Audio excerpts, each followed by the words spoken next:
Uh, there are 3 watches. Currently, I'm the watch commander for the 3rd watch. The officers start at 7 o'clock at night and work until 5 o'clock in the morning. We also have 2nd watch and we have 1st watch. So you have 3 different lieutenants that work the 3 different times of the day. And like I said, currently we are the 3rd watch hours. We have 37 officers assigned to this particular watch, which is a little less than you have on 2nd watch and a little bit more than you have on 1st. So if that gives you a better feel, we are the ones that are primarily responsible for responding for 911 calls for service. So if you were to pick up the phone and call for officers to respond to an event in your neighborhood, you're going to get us. So Captain Moss was not able to be with us this evening, and certainly he sends his regrets. Hopefully what I'm able to do for you this evening is just to give you a feel for where we are in terms of crime statistics, give you an idea as to maybe a little bit about the current state of the precinct, current state of the watch, and answer any questions that perhaps you might have. So pause for a second here, let everybody get settled, get started. So we really just make a large distinguish between property and person crimes, and looking at statistics. And unfortunately, because it does have some law enforcement sensitive data, I'm not able to share the screen with you. But what I can tell you is looking at historical data comparatively between where we are, 5 months in 2023 as opposed to 2022, we are actually down somewhat in the Beacon Hill neighborhood.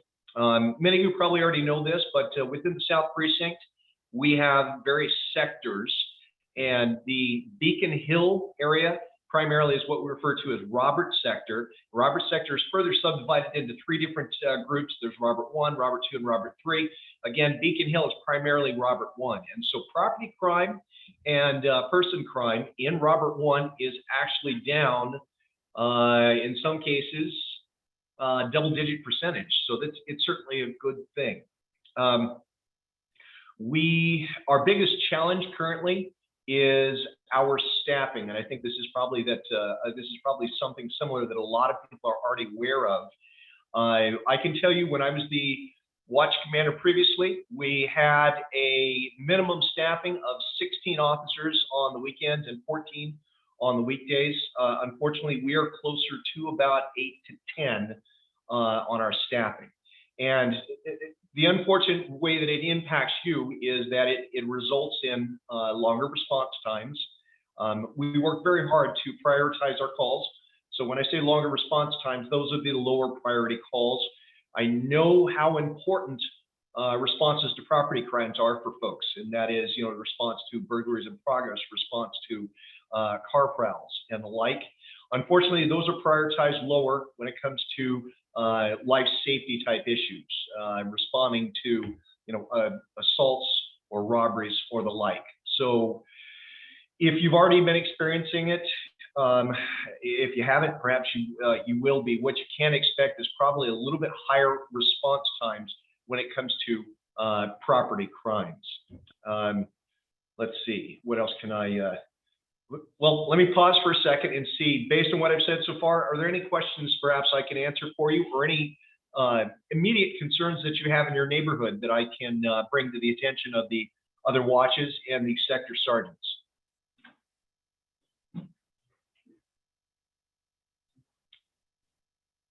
Linda, go ahead. Okay, I just have a very quick question. What is the language makeup? Are there officers that can speak the languages that are on the Hill? I know that sometimes in cases of emergency, it's a little stressful to translate. Linda, thank you for the question. Excellent, you're right. We serve probably one of the most diverse neighborhoods in the city. We have officers that are on our watch, and I'm aware of, we used to have more, that speak Spanish, German, Mandarin, who knew?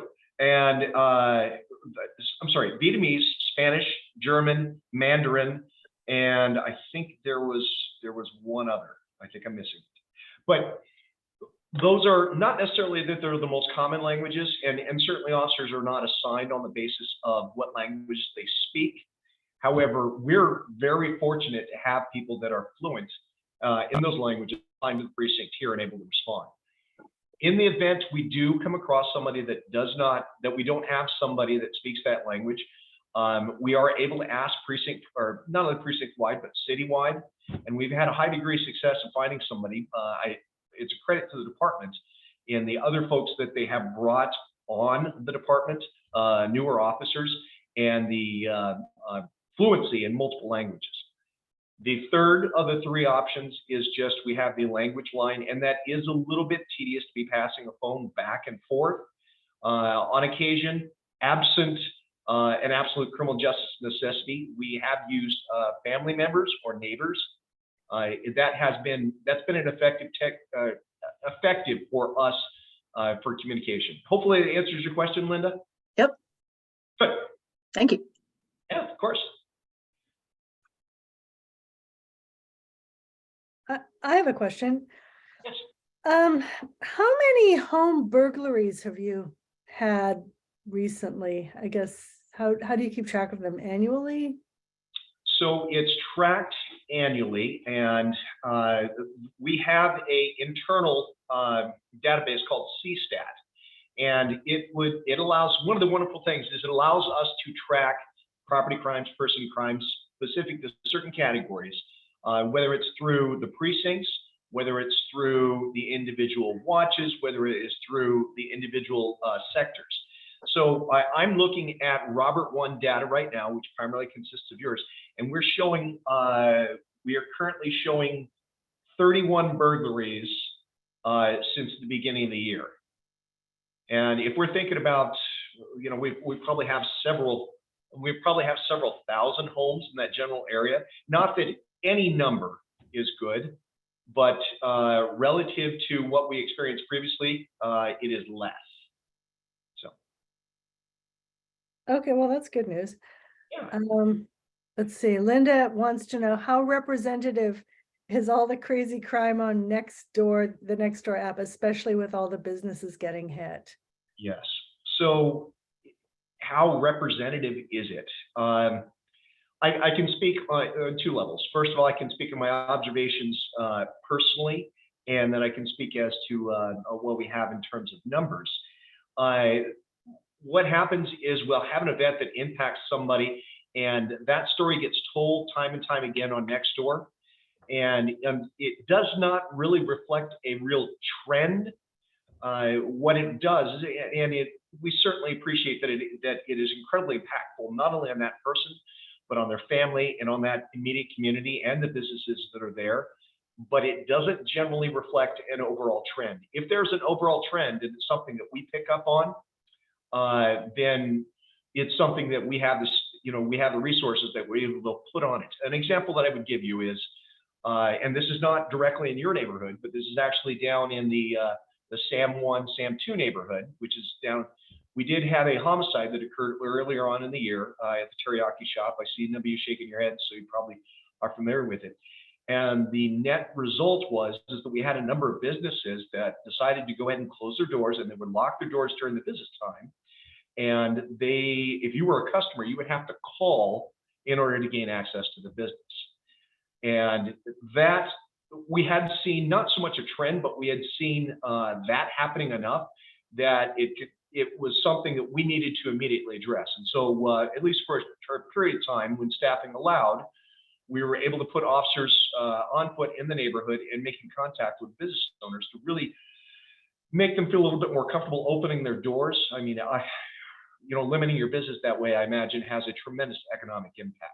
So in answer to your original question, Linda, what we see on Nextdoor is one event that tends to get repeated over and over and over again, but is not necessarily reflective of a trend. Is that helpful? Oh, yes, thank you. David has their hand up. Hi, Jeff.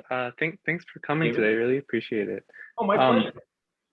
Yeah. So one question I have, and feel free to be like, this is not my area.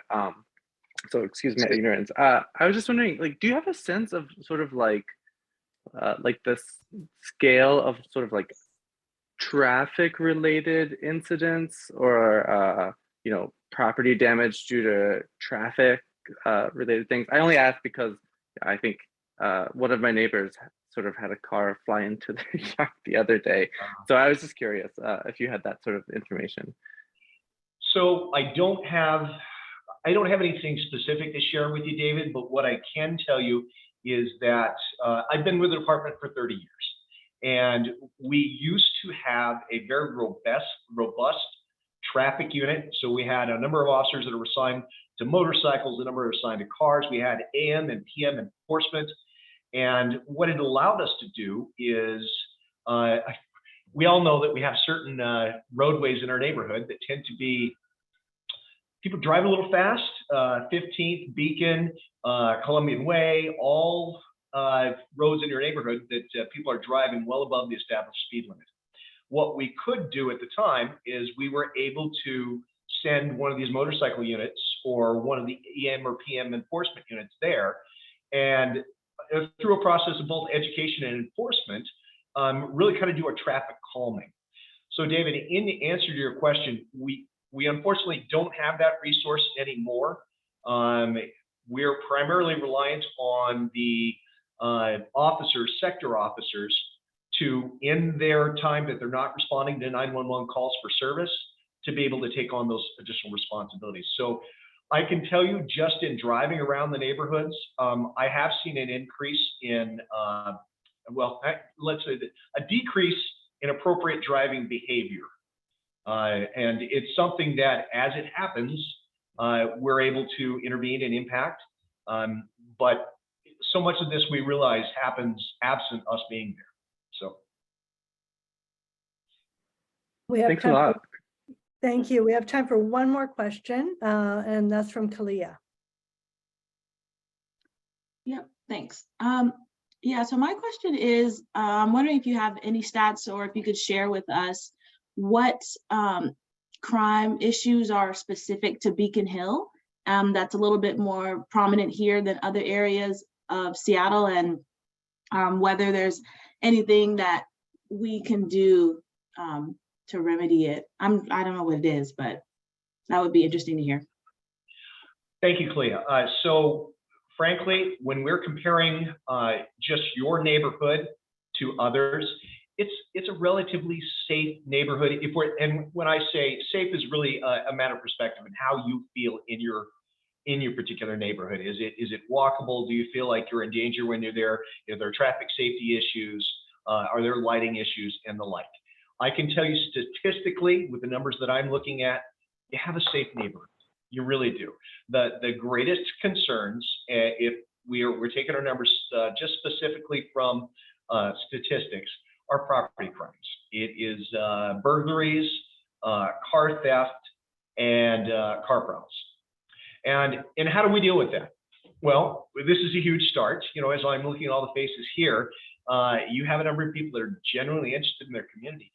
Having somebody that sees something and calls attention to it is about one of the best things. Now, of course, Mark Solomon, who is your crime prevention coordinator, is here with us on this call.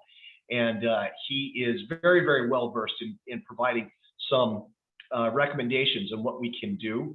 But I'm a big believer in appropriate lighting around your home. I'm a big believer in maintaining relationships with your neighbors so that if they see something that is inconsistent with how you live and what's going on, that they're bringing it to either your attention, or if it rises to the level, calling 911 and having law enforcement officers respond. But quite frankly, we can't be everywhere.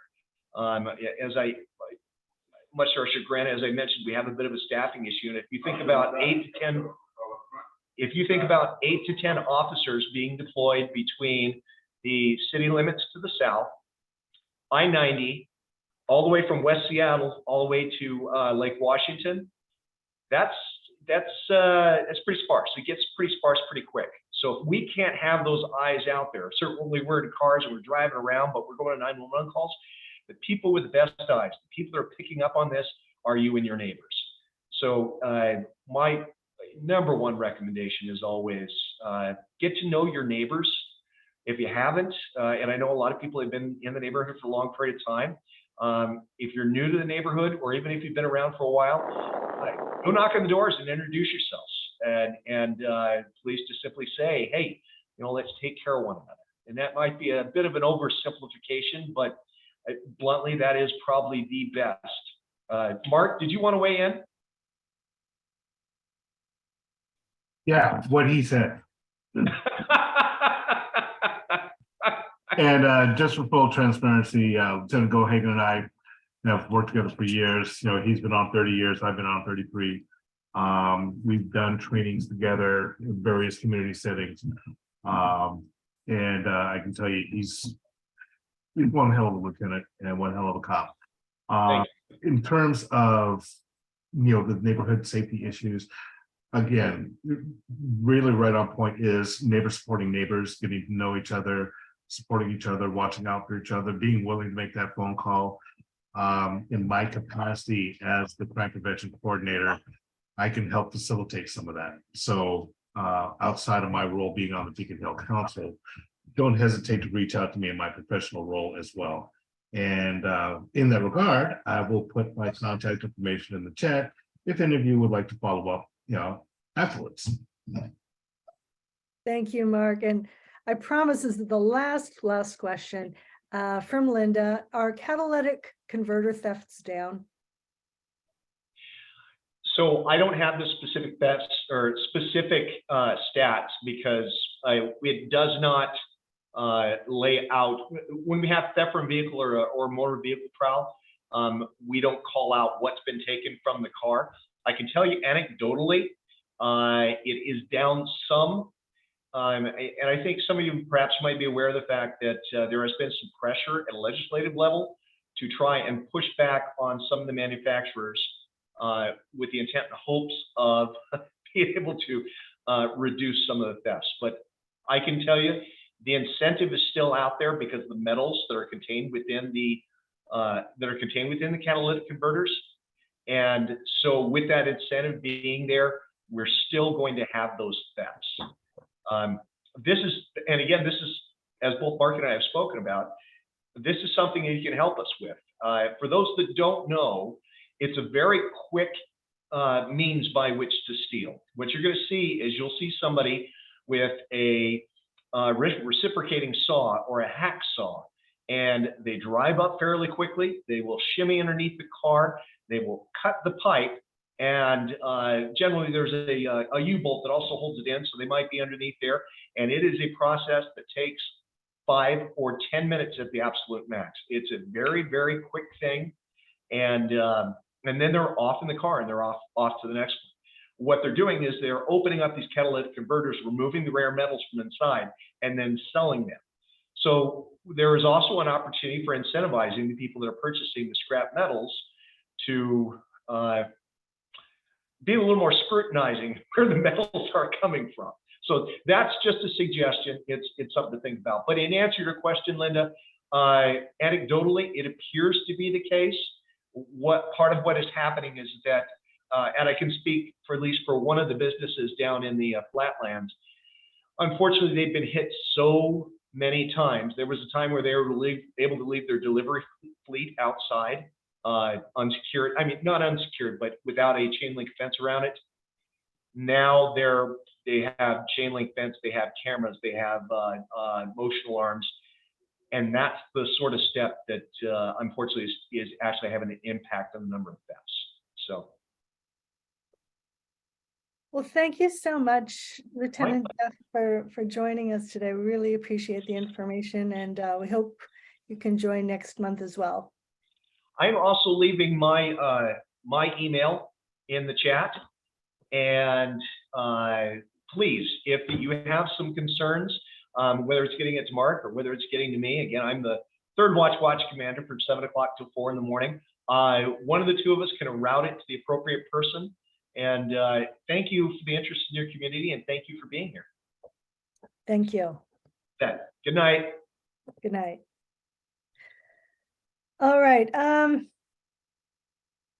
let's do the Beacon Hill issues updates first, then we'll do elections, then the current issues and the landslide. Is that okay with everyone? Okay. So tree ordinance updates. Jerry, you've been working on the Beacon Hill, the tree equity amendments. Do you want to give us an update on that? So the update on the tree ordinance is that the city council, representative, councilmember Strauss put this forward, and they're updating the tree amendment. He said, I've gone to some city council, I've attended online some of the city council meetings and given testimony. He says that this has been the longest amount of time he's ever put into anything. There's been a lot of back and forths, and they've rescheduled the tree ordinance. They're going to have a meeting on Thursday that they say is going to be a very long meeting. And these are very tedious meetings, I have to say. I don't understand all of the tree ordinances, but they have put in heritage trees, very old trees, can only be removed if there's a hazard. Then they're trying to protect the smaller trees. And I would say for Beacon Hill, the thing that is most important is they are going to allow, with this ordinance, they're trying to protect the trees, but there's an allowance of 85% hardscaping on the surface. So with increasing density, it's going to be pretty hard to maintain the trees. But they have replacement trees, and there are issues with street trees. A lot of the good trees in the city are actually in people's yards, and those are protected. And some people view this whole protestation about trees as being really a NIMBY issue. Like, we don't want this in our backyard. If Dave Maureen is going to speak at all, he will give you vast amounts more than I do. It has been pointed out by Councilmember Morales that our section of town is kind of a tree desert, and she wants, if some trees are removed, they can pay money. She wants the money to stay in South Seattle, to plant more trees. The amendments are going to be voted on Thursday, and the final vote is going to go to the city council next Tuesday, I think. So it is quite a complicated thing. It's a very it's mind-boggling how much time is into this. Also talking about how much canopy you can remove and what kind of tree, because we have had loss of canopy in the whole city. And of course, we have less canopy down here anyway. On a positive note, I've been talking to the person I know in Seattle Parks through my forest steward, and there is now a designated group in Seattle Parks that is planting trees. And I think this is the first time that they've had that. So I'm not sure that's a great update, but this is a very complicated issue, to say the least. And I'm not the only one that says that, since Dan Strauss says he's boggled by it. But it seems to be coming. This will be the first update in almost 20 years on the tree ordinance. Other people feel like maybe I think the other thing is trying to make sure that the rules actually get enforced. Just as a small aside, I honestly wonder how many of my neighbors have any clue that there is a tree ordinance out there. Which reminds me, one of the things in the bill is to try and get some financial help for people who have lower incomes to be able to hire arborists, which are very expensive. So that's Yes, they are. I had to remove 2 diseased trees from my parking strip, which was not cheap.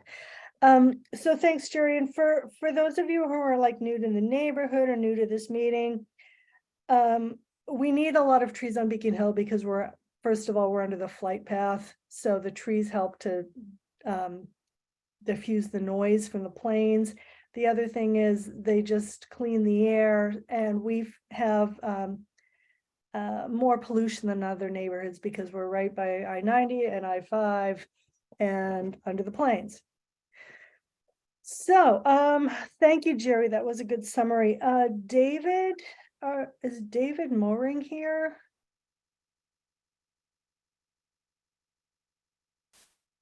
Oh, I guess David isn't here. He was going to give us a tree preservation update, but maybe he'll pop in later.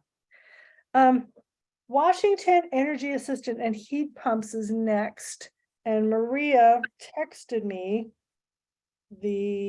what she wanted to tell you all.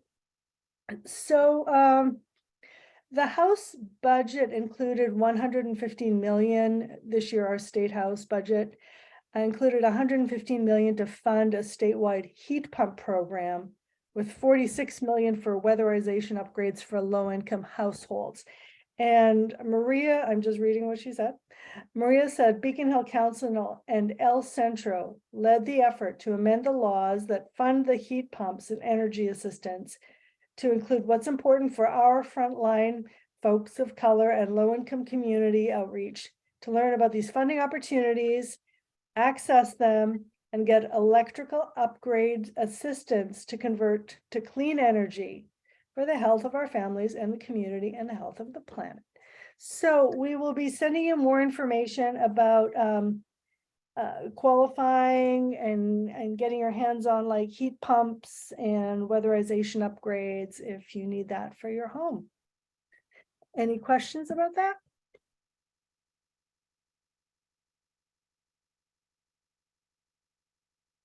Okay.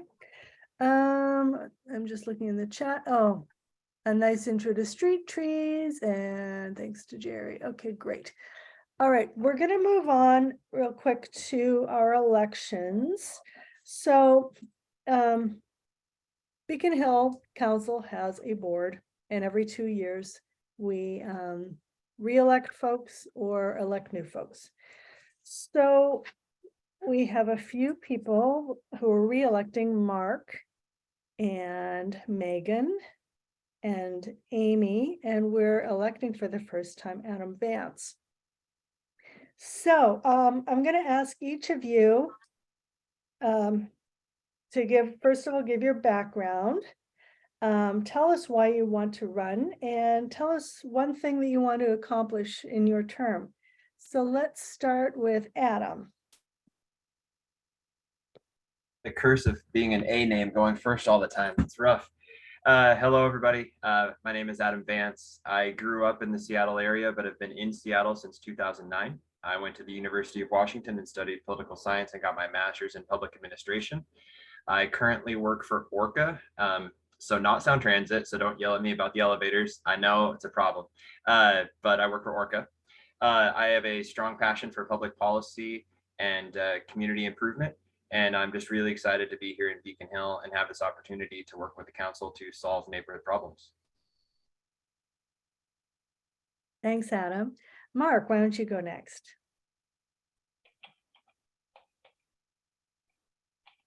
So I've been on the board for a couple of years now, and one of the things I'm focused on with Kathy Colombo, who's also on this call, is the renaming of the Jefferson Park Golf Course after Bill Wright Jr. In the course, the Bill Wright Jr. Memorial Golf Course at Jefferson Park. And I want to continue on council until we get that done. That's one of my primary focuses. Excellent, thank you, Mark. Let's do Amy next. Hello, lifelong Beacon Hill resident, and I'm currently a treasurer. And I'd like to continue on to hopefully, I don't know, raise money so we could kind of do some more outreach in the neighborhood and kind of help do more outreach, bring more people to our meetings. Thank you. Okay, and Megan. Yeah, I'm Megan. I live in Mid Beacon Hill. I have been on the board for 2 years now, I guess, and I started on the Environmental Justice Task Force. And I think the things that I would want to continue doing is to address the airport issue and SAMP. I don't know if that's ever going to end, but there's still a lot of work to be done on that. As well as the work that's being done on creating resilience hubs in our community. So I'm grateful for the opportunity to contribute. Okay, great. And just checking in with Lisa. Lisa indicated that she needs to step down as secretary, but Lisa, would you like to stay on the board in another role or just be a board member? Not at this time, but I keep trying to get you to stay, Lisa. I know. Well, I want to publicly thank Lisa for her service. She has been our secretary for the last 2 years. She's done a phenomenal job. So thank you, Lisa, and clapping hands for you. And Betty Jean Williamson, who's not here today, is also stepping down. She is quite busy with Beacon Arts and needs to just move some things off her plate. And we're very grateful to Betty Jean as well. So I'm going to ask, may I have your permission to elect the candidates as a group? Give me a thumbs up if that's okay. Excellent. All right. Could I have a motion to elect Adam, Mark, Amy, and Megan to the Beacon Hill board for for a 2-year term? You can say so moved. So moved. So moved. Thank you. Okay, wait, who said so moved? I have to write it down. I did. Jerry. Jerry, thank you, Jerry. Could I have a second, please? Lisa seconded it. Second. Thank you. All right, I call for the vote. All those in favor, say aye. Aye. Aye. Aye. Bye. Aye. I Okay, all those opposed say nay. And anyone abstaining? Okay, I'm just gonna count 1, 2. Who's cat? And a cat, there's a cat, the cat abstained. 10, 15, 20, 25. 25 ayes. Okay, thank you. Well, that was done. Thank you, and Adam, welcome to the board and welcome back. Thank you again for your continued work to Amy, Mark, and Megan. Congratulations to you all. All right.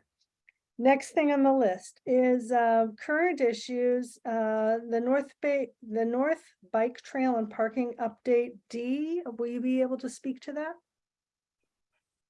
Yeah, hi. Okay, so there's been a few residents of 15th Avenue South who will be impacted by the parking removal that have met with SDOT a couple of times. They're continuing on with the design, but also working with neighbors on how to resolve some of those concerns around the parking. Right now, they are doing some door knocking to try to reach people. The only resolution, not resolution, but the only suggestion at this point to provide parking for residents is to implement an RPZ zone, really large one that would cover the side streets. And they're saying that should accommodate the overflow. I have my doubts about that. We don't really have any numbers. There's some issues with it. 15th Avenue South residents will have to walk up quite a steep hill and a block, you know, half a block to a block, which is not real safe up here at the north end. And then there's the cost of getting an RPZ sticker, which would apply to everyone on the north end, on this stretch north of College at least. So there's still some issues. We're working with them on it, and we'll see how it goes. Thank you, Dee. And just to give folks a background, Seattle Department of Transportation, SDOT, decided to put bike lanes on 15th Avenue South. And so when they put the bike lanes there, that will take out the parking for any businesses or anyone who lives on 15th Avenue, kind of in that North Beacon area. And so our council has been discussing the issue with SDOT for a year, maybe longer, trying to get to a resolution that is fair for people who live there and need to use their cars. Okay, Linda, and then David. Just two things. So first, I worry about the people who are disabled and need close curb access. It's not safe for either the bicyclists or the people who need to, say, get a van ride. And I ask because my parents are disabled and they're mobility challenged, and they like to go up on 15th, but not if they can't get around. And secondly, is there any chance we can get them a representative here to interact with the council at some meeting? That would be ideal. We keep inviting them. And they keep declining? That's not cool. Okay, David. Hi. Yeah, so I was wondering if maybe like there was an option for SDOT or for us to reach out to SDOT on installing planters or some sort of like beautification on the concrete barriers for those bike lanes. I think that'd be a really interesting opportunity to spruce up that road. Kalia's been really involved in this effort. Kalia, has that ever been talked about in your meetings with SDOT? No, it hasn't. I can try to find the emails of the project coordinators and drop that in the chat for anybody who wants to communicate with them and maybe suggest some ideas. I would like if anybody else has input about the bike lane. So like Dee said, the only real proposed kind of halfway solution is the RPZ, which is a residential parking zone. For people who don't know, it's those areas where, you know, you can only park for 2 hours if you don't have this certain permit. And we've been trying to get them to pay for it for the people who live here, which would be ideal. But I would like some of the community's input on whether we think that is a good approach, because if we can't get the city to pay for it, it's just going to make it harder for the people who live here. And we're trying to make it easier. And SDOT seems to just be placing things that just make it harder for people to continue living their lives the way they do right now. So if there's any input or any other ideas or suggestions, that is welcomed. I believe both under environmental laws, they're having an impact to the community. They owe you mitigation. That's in the law itself. And it seems like paying for, if the RPZ is deemed a solution, then paying for that for each of the residents would be a minimum that they should do. They should also consider other mitigation. And again, it's what do we do with our service providers, our plumbers, our caregivers, whatever. I mean, you can't expect the guys to park, 3 blocks away and carry all their piping and tools. There's got to be some exceptions for certain cases. So I hope SDOT will be open to hearing concerns and developing a solution. If I may jump in here, these are great questions and concerns that are being raised at this time. And as Kalia has said, and Dee and I have said all along through this whole process, that we need our community members to give their voice to this issue.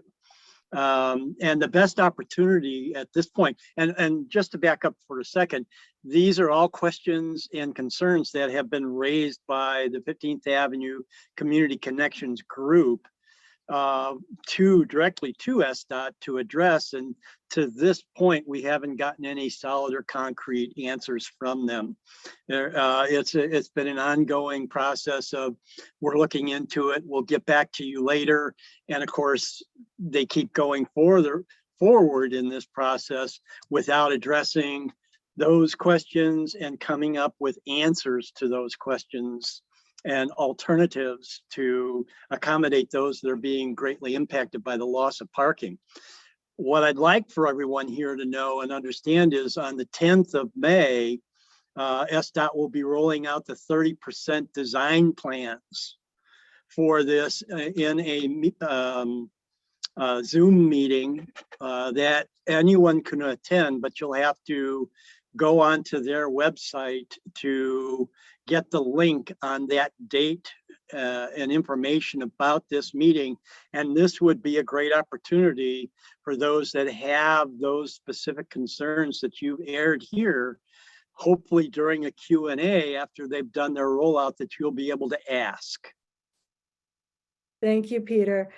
Jonathan, you've been waiting patiently. Go ahead. Thanks. Sorry.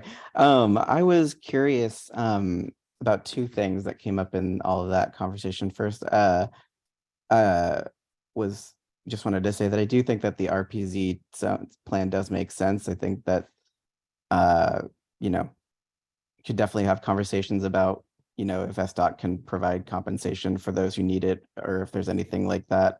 But I'm curious, about two things then on this.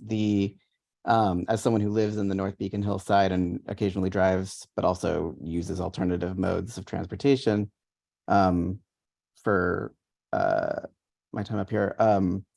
One was, do we have data or numbers on what the actual, what am I trying to ask? The area affected specifically by this, my section of 15th Avenue, there's not a lot of car parking on 15th Avenue, maybe a couple of cars, and then there's tons of access on side streets. I know that as you get closer to, a street or two closer to PacMed from where I am, it does get narrower and the street, it's steeper on the side, but I just was curious if there was, Kalia mentioned that SDOT was working with specific people who were affected, including with a handicap zone. And I was just curious if we knew the numbers of that, basically the numbers of who those would be affecting, and if we could get that data out, because that might make a difference on whether we need to, whether they're being unreasonable and covering costs or something like that. And then there was another question, and I am completely forgetting it now because I was too busy talking about all the other stuff, but if I think of it, I will come back. There is a parking study that SDOT conducted, which is on the project website, which I can also link in the chat in a second. But basically, they went down the street and counted how many parking spots there are and how many there are on the side streets as well. It's a jumble of numbers on purpose. It's really hard to dig through. I mean, it's just pages and pages of really tiny numbers and tables. But that data is out there, and you know, they did do work. Okay, I can look into that. But I think I was specifically thinking because it's like how many, like there's obviously the specific spots that are there, but it's like how many, like where is the most usage and who is it most directly affecting? That's my biggest question. And so I don't know, it doesn't sound like they've dug into that, or they've released that specifically, but they might be talking to those individuals directly. So yeah, they have the data. It's just they didn't really analyze it, if you know what I mean. So like it's just a chart. They didn't even make a map of it. So if you go to the chart and like line up the words with what street it is, and you can see this street is 150% occupied all hours of the day. And then you also have streets that are only 10% occupied. But they did no analysis. They just counted the spaces to say that they counted them. So yeah.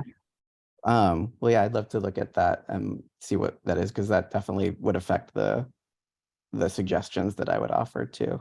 And then the other thing that I was thinking about that I just remembered was in relation to the points that everyone brought up about like how do people deal with the like contractors or people coming to like work on things in your house or things like that, which are very valid concerns. I was wondering how those are like handled in other areas of the city that have RPZs, because I assume that there's allowances made for people to park in those areas near those places that they're like going to work. But I just don't know how it works for them in particular. So I thought that was a good question and was curious if we knew how parking worked for other RPZs.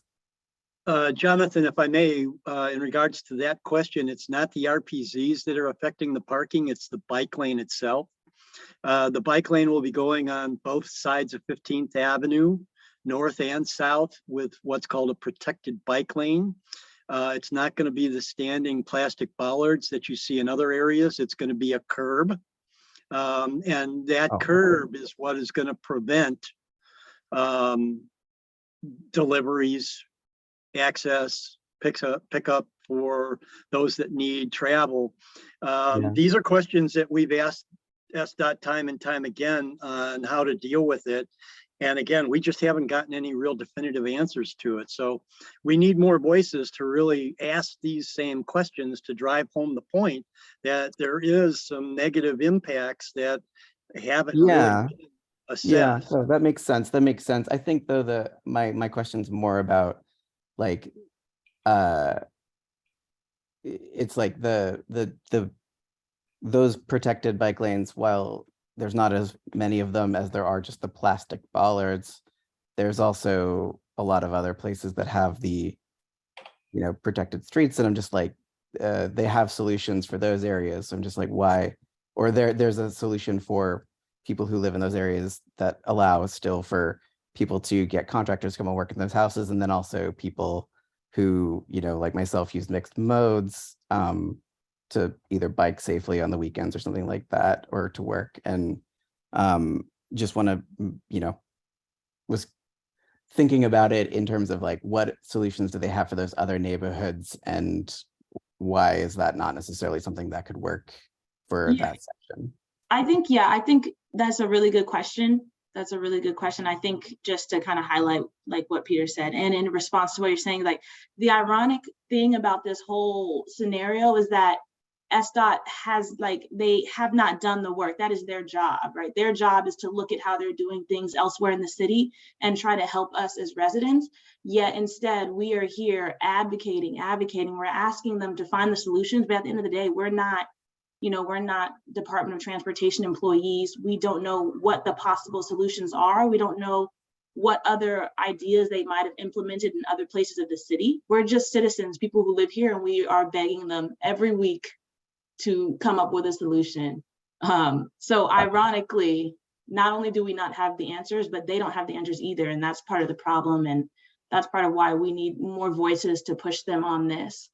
Because that is a great question. And I wish I knew the answer. Yeah, I guess I'm hearing a lot of negative talk about the bike lane, and I just was curious because obviously parking is very important in areas that are strapped. I just want to make sure that we're, making sure that both are heard. And it sounds like, yeah, it sounds like that's happening. It's just we don't have all the answers, but yeah, would love to, if we can, continue asking to get someone on here because I feel like that could be very helpful. Yeah, for sure. Okay, we will put out another call to SDOT and ask them to come and answer more questions. Yeah, we'll keep doing that. We can also, did somebody put in the link of the study, like, there's a way that you can contact them directly with questions on their website regarding the changes to the bike route on 15th Avenue. So somebody wouldn't mind putting that in the chat if you know where it is. And Dee, you have your hand up. Yeah, I just wanted to say this really, really has never been, and it really is not against the safety for the bicycles. It is about the impact that the residents are going to have by parking going away, just flat out gone. So it's not negative against the bikes at all. I just want to make that comment.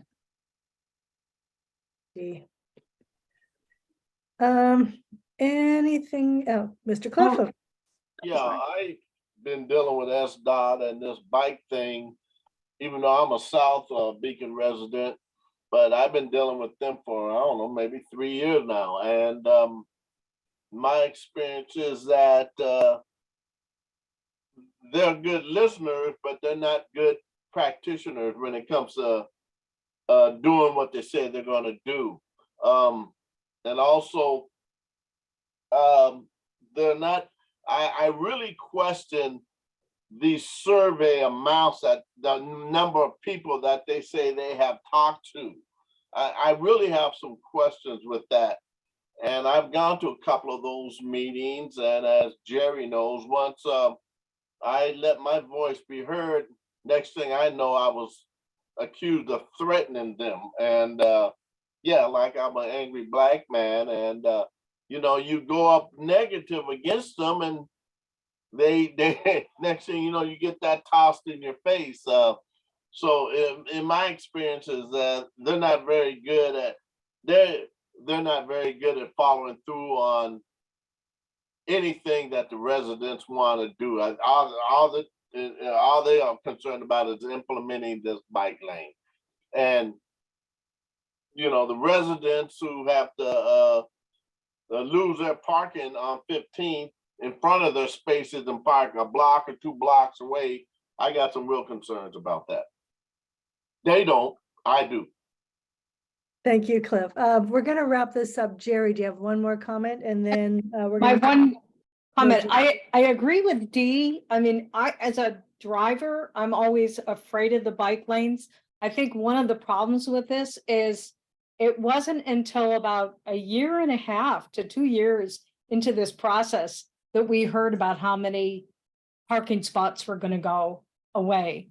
I mean, everybody was all on board about the bike lane and thinking this is going to be great. And then we heard about the parking spots. So it's kind of a cart before the horse before the cart, whatever. Anyway, that's it. Okay. Thank you, Jerry. One last thing from Kalia, and then we're going to talk about Noji Gardens. Kalia, go ahead. Yeah, sorry, super quick. Just to wrap it up, we really need the community input. And like Dee was saying, it's not anti-bike, it's about getting them to work with the community and give us some positive. I don't know if you guys noticed on 15th, there's been a lot of construction lately. They're putting in some speed bumps, crosswalks, pedestrian flashing beacons, all of that stuff we asked for. And we, being like me and like 6 other people, were like, if you're going to take away our parking, you need to do something for the people who live here. Like, if you've noticed, they've even changed the project name from Beacon Hill Bike Route to the Beacon Hill Safety Project. Like, we're really trying to get them to focus on the community, and we're advocating for ourselves, we're advocating for you guys. So if you guys can use your voices to help, it'll make it just so much stronger and more impactful. That's it, sorry. Thank you, Kelly. I appreciate those comments and suggestions. Jerry, let's hear about Noji Gardens, but before you talk about it, for folks who are new, can you just tell a little bit, give some background to the Noji Gardens and tell where they are? I had never even heard of Noji Gardens, but it's a small, I guess it was originally a low-income development, and it's between Orcas and Graham on the east side of Beacon Hill. It's a nice little community, and there was a thought of making 35th Avenue a through street. There is a small wetlands there, but it is a privately owned area there. But there was some concerns, especially about the 35th becoming a through street, because apparently there's already a lot of traffic on this street. And there was a question of, did the fire department need it for access? And it was kind of confusing about that. But we had a walkthrough of Noji Gardens with Greg Spots from the Estat guy, and the Noji Gardens people were really on top of it. And it apparently looks like Estat is going to reconfigure the traffic so it won't be a through street. And I actually thought Greg Spots was pretty reasonable. The other thing that's interesting there, though, is there is a 7-story, there's approval for a 7-story apartment building that's going to have 260 units and 153 parking spots. These are market rate apartments. So that is certainly going to have an impact on parking, just like we're talking about, and those residents. That neighborhood is definitely going to be changing. But it looks like all the land around there is privately owned. And I'm not sure that that little wetlands that's there now is going to be preserved at all. So okay. Yeah, so the big concern with Noji Gardens was they were going to remove about 100 trees and stuff, right? And so now the plan is to leave the trees and route the traffic. You know, I'm not quite sure if the trees are going to be totally saved or not, because you have this big apartment complex.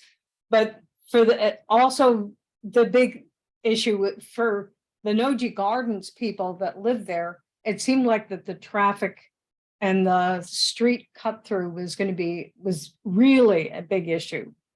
It does look like just a little bit west of Noji Gardens, there's a huge nest in a tree that I wonder if it's a bald eagle. So that could impact. Sometimes some of these creatures can impact things, but I don't know exactly what's happening on the trees.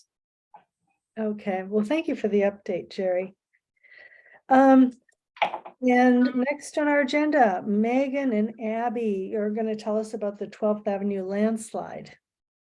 Oh, I think it's actually Hannah and Abby are going to. I'm sorry, Hannah and Abby. Yeah, thanks so much for giving us time to chat with you. I'm Abby Chandler. I live in Mid-Beacon Hill on 12th Avenue South. And my neighbor Hannah is here as well, and I'll let her introduce herself.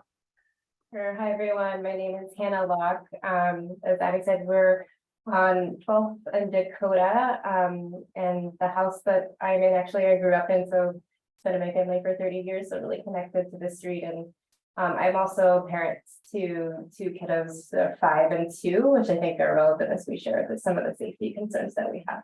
Yeah, so I'm gonna sort of what we're gonna sort of we have a PowerPoint where we can show some pictures of the issue. And then what we'd really love from you is like ideas of like, what do we do next to try to get help to get the street fixed? It is unfortunately probably another SDOT related conversation, but slightly different topic.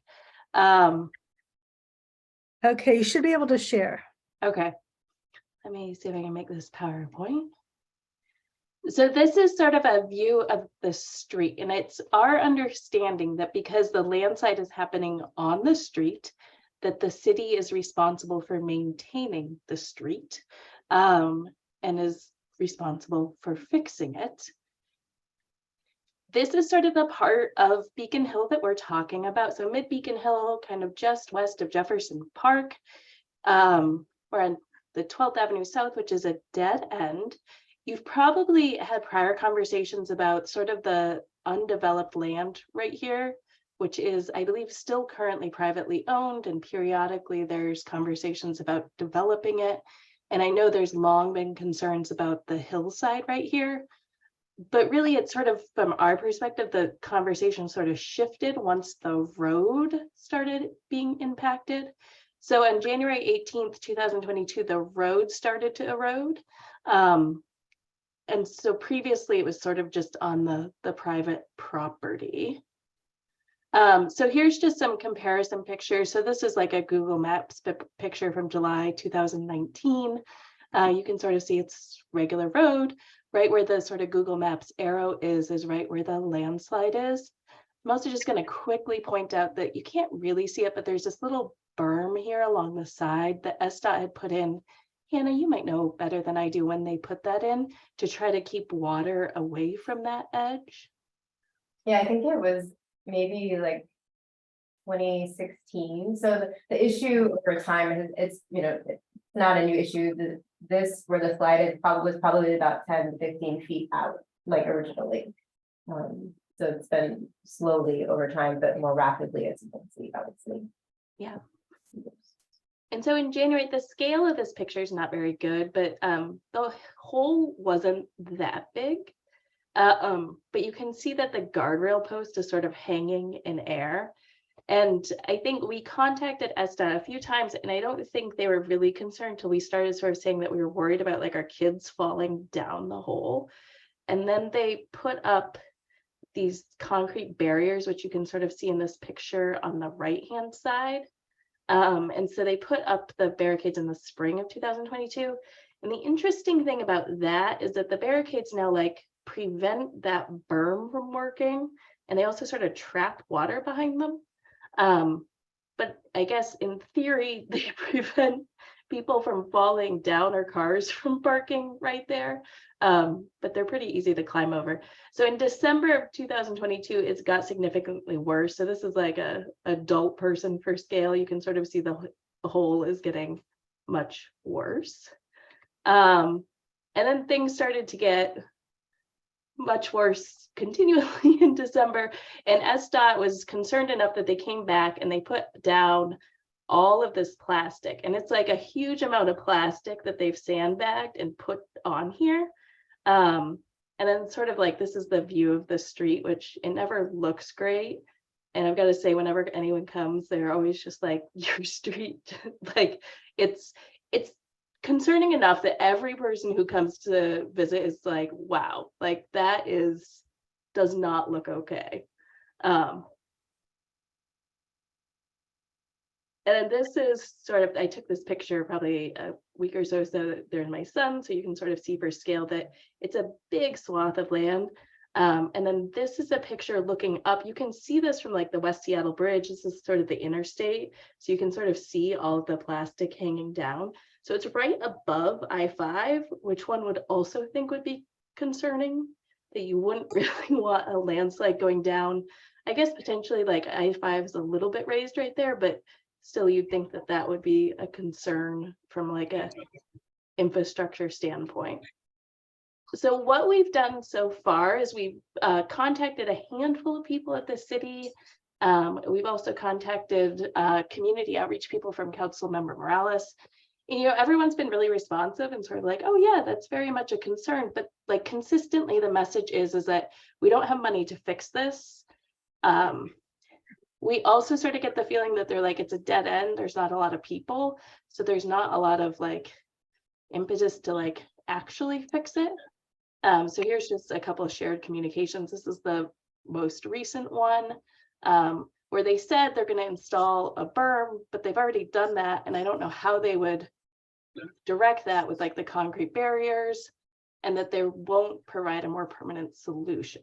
So we would just love to hear of like, what else should we be doing? Or like, how do we try to get some attention to this problem? Because it sort of feels like if this was in different parts of the city, there'd be a fix that was offered, but yeah. So I have a comment. Yeah. I worked 30 years for the Washington State Department of Transportation, specifically in foundations and land work. What they should be doing is getting a geotechnical consultation on that. I don't know if they have geotechnical staff or if they have to do a consultant, but that does not look good. No. Beacon Hill is full of glacial till and clay and sand layers. And when we built the freeway, there were points where they just lined up the concrete trucks and poured cement down these voids that the hill is made of because of its glacial legacy. And this is not going to improve, and plastic sheeting's not going to do it. No, it's got more, it would not hurt to contact the State Highway Department, WSDOT. Go ahead and write to the director. Okay. Provide the photos and say that you don't want to see I-5 impacted. Like, could you imagine how, like, if there's, because every time it rains out, you're like, oh God, like, are we just going to go down? And like, if anything went, it's going to run into like either the supports for I-5 or I-5. That's right. And they've got to identify the limits of the weak zone, because you're seeing what you're seeing, but it may go north and south of the visible. That's why they need a geotechnical investigation with guys and girls that specialize in soil conditions. And there's a lot written about Seattle geology and the problems that it presents to engineers, whether you're building an apartment block with a great view on the edge, or if you're losing your street. So I would say it costs nothing to contact the director of WSDOT. They'll route your concern to their geology department, which is down in Tumwater. And if there's a hint that it was going to impact the freeway, they'll be on it. Okay. They'll take a look. They're probably going to say, well, it's not on our right of way right now. No, it's not. But if it gets there, they'll break out the forces. So that's my suggestion. But the city should just not be looking at this as just a little sluffy thing. This is an indication of a bigger problem. And, you know, that's why they mined the bricks, was because of the clay and the conditions that made it amenable to brickworks. So. Okay, thanks for sharing that information, Abby and Hannah. Yeah. Let's have you stop share so we could see everybody. Yep. And thanks so much, Lou, for that recommendation to contact WashDOT. Yes. Because yeah, I think if it's I-5, there will be a lot of concerns. I need to go by and look at that. You're on 12th and Dakota, right? Yep. Okay, yeah, that's concerning. Megan, Because the same thing happens on Holgate, you know, and then you'll see the crack on Holgate and they put another layer of asphalt on it. Well, that's just loading that slip plane. So you don't want to weight it down with more asphalt, because then it just makes it heavier and it finds its slip thing and away she goes. So it really needs to be looked at in depth. Thanks, Lou. Megan. Yeah, Deirdre, I'd be happy to walk down there with you. It's a sight to be seen. Deirdre, if you could remind me, I think in the past when there's been issues like this, sometimes the Beacon Hill Council can vote on writing a letter to, whomever these folks are to heighten the issue. Is that something that Abby and Hannah could ask for? Yeah, absolutely. Abby and Hannah, would that be helpful to you if we wrote a letter? Yeah, that would be great. Okay, we'll vote on writing a letter then. Thank you. Yeah, and it's not far from where I live, so I need to go take a look at that too. That looks frightening. Are you guys worried that that's going to affect your property? Like, is your house going to slide down the hill after this? Or maybe they'll just block either end, so you won't have access. Thought of definitely come by. I think another thought too is that there could be a water main that could be broken because of the street that could then cause other issues, right? Bigger issues too. No, I think we definitely sort of think about like, yeah, could our, you still got the, like, I think SDOT sort of argues like, well, you still got the street, right? Like, so it's between the house, our houses and the thing, but that's not entirely super comforting. And I think for the houses that are down at the dead end, like you're sort of like, are we just gonna like let them just linger out there with no access? Yeah, we don't want houses falling into I-5 for No. sure. Let's see, Mark has his hand up and then back to Lou. Mark first. Okay, I did want to say, basically following up, yeah, let's vote on doing a letter of support for, for this to SDOT, to WashDOT. The ask I would have of Lou is, because of your experience with and knowledge about the soil conditions, I'd love to have you provide some of that scientific stuff that I'm not a geotechnical engineer, but yeah, their geotechnical group is down in Georgetown for this part of the region. Okay. So there are resources, and I think I could maybe find out if some of the guys I worked with would just run up the hill and take a look and just informally give an opinion. But I think with its proximity to the state highway system, WashDOT needs to be in the loop. Yes. So, and that's what I'm saying, is because again, when you're talking about the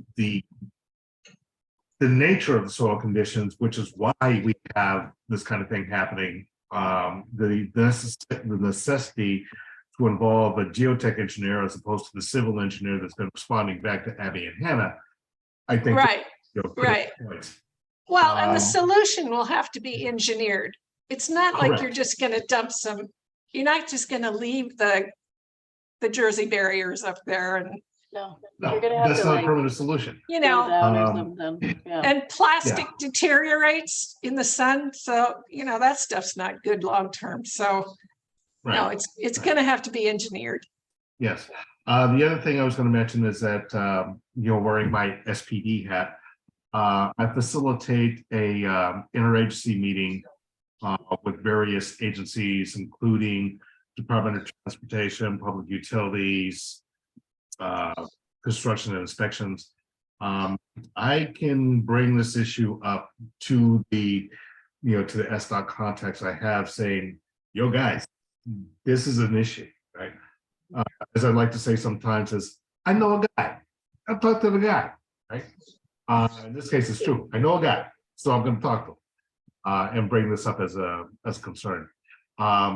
So I would encourage you, Lou, Abby, I would like to be a resource for you.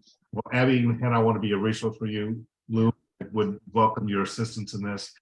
And Abby, I think it's ironic that, or kind of coincidental that we're on this meeting together, because I just earlier this afternoon.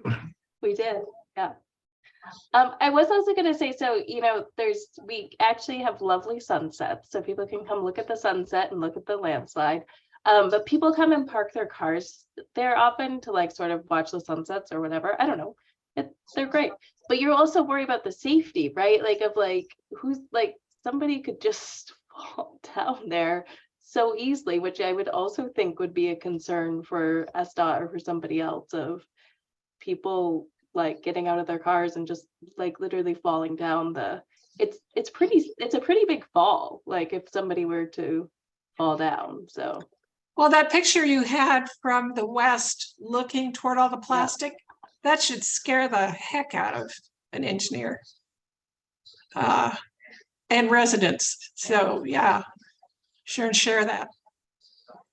Abby, would you and Hannah send us the PowerPoint like Sure, to I'd be happy the to. council? Thank you. Okay, any other comments or questions? Oh, I was just gonna say real quick, you know, there was a couple years ago, gosh, I can't remember, like 2017, 18, 19, the land was for sale, right? And there was a lot of activity to survey it and to proposal to put houses there. So like the city, it seems like some other portion of the city, I don't know my city government as well as I probably should. You would think that they had to do a bunch of surveys there, which is, I think, I could be wrong. I think the city sort of said, no, you can't do it because of the environmental concerns, that there should be some survey about the land. And I don't know if. I think there were some like plat maps showing, you know, kind of a street grid, and they wanted to access that area from 15th, from the east. Well, and then they tried getting permission from WSDOT to go under the freeway and access it from the west, and WSDOT said, nah. And they were also proposing to go, so we have a dead end at the end of 12th, but to like extend that and have like a sort of street that like wound down, right? And I know that, and I know Hannah can speak to this too, like there was days, like there'd be like surveyors around for like a week, right? Like just going through like all of the wooded area. But I don't know if like anyone has any ideas of like, would it even be worth it to try to access what those surveys were to provide them to anyone? Well, they were probably done by the developer. He probably, so they probably hired the surveyors. The other thing is when they were proposing it way back in the 80s, I think I called Washington State Fish and Wildlife. And I said, you know, this is in a green belt, are you aware? Well, there's nesting red-tailed hawks. And so they were kind of, you know, aghast. Not that the red-tailed hawk is a protected species, but it's a species of value, and it got the biologists concerned. So that's not an engineering problem, but it's an issue in that whole location and the pressure to develop it. Yeah, it's that's just above an area that it used to be used for a brick factory back in the day. And so they call that the brick pits. And the owner of the, I don't know if that's city land or if that's privately owned. Does anybody know? I wouldn't think it's city, but I mean, it's got a protected green belt status administered by the city, but actual land ownership, I'm not sure. Lisa, go ahead. Hey, it is private land. It's owned by the people that owned the brick pits. And so that's part of, so they were the people that were trying to develop it. And that didn't work out.